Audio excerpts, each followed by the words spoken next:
Indonesia is urging Australian government intervention to resolve a dispute over a massive oil spill that's claimed to have devastated Indonesian coastal villages.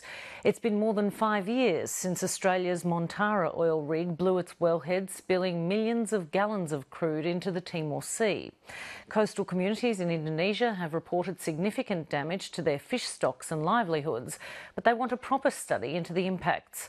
In a letter obtained exclusively by LATELINE, the Indonesian Government is now asking for Australia's help to make the company responsible, PTTEP Australasia, conduct a full scientific study and pave the way to compensation. The company has rejected claims the oil caused environmental damage in West Timor. Indonesia correspondent George Roberts has our exclusive report. For centuries, the waters of West Timor have been a source of food for the locals.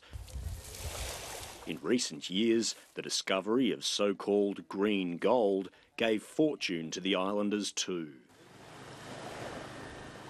Bottles bobbing in the ocean mark out the seaweed farms, harvested for a valuable extract used in cosmetics and processed food. Before 2009, around 07-08, our income was increasing. Each time we harvested, we could get 4 to 5 tonnes. But in August 2009, the Montara oil platform's wellhead blew. The rig was inside Australian waters, but the slick drifted across the Timor Sea and into Indonesian territory. Locals blame that and the chemical dispersants sprayed on the slick for the devastation of their livelihoods. These are also damaged.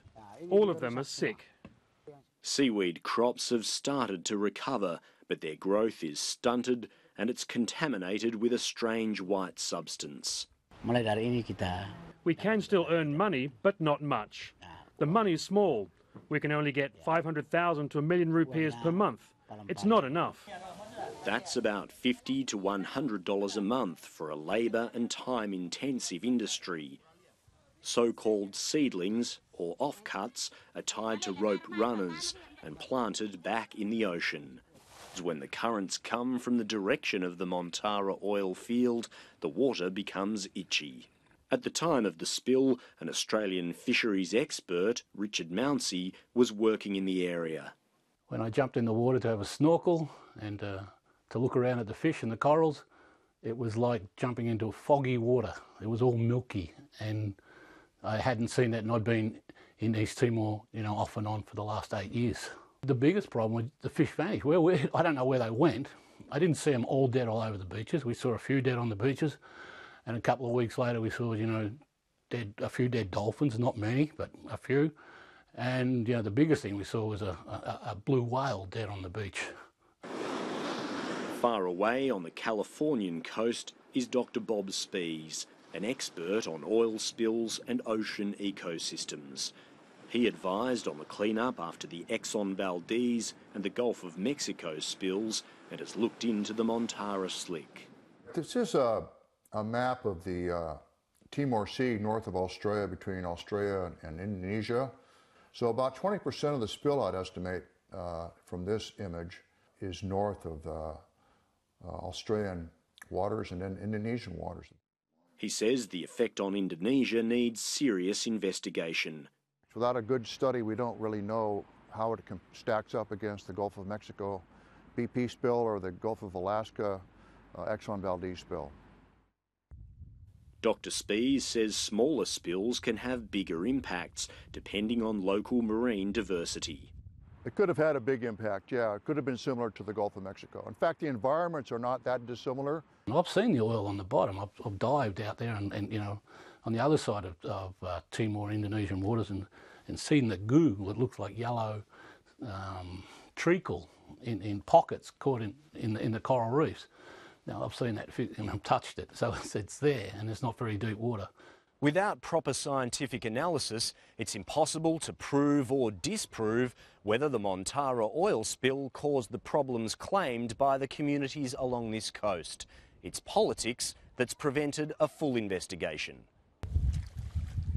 Indonesia's had no power over the company as it operates in Australia, and Australia says Indonesia hasn't asked it for help. Now it is. Latelines obtained a letter from Indonesia's Environment Ministry asking Australia for help. It says, "The devastating impact of the Montara incident has been strongly felt by the people living in the coastal area.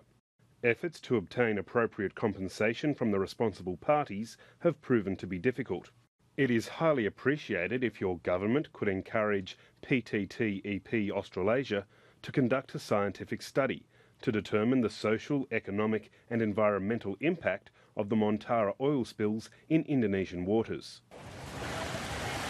Appointed by the local government, West Timor businessman Ferdi Tanoni has been fighting for poor coastal communities for 5 years. He says 100,000 people have been affected, but he wants science first, not compensation.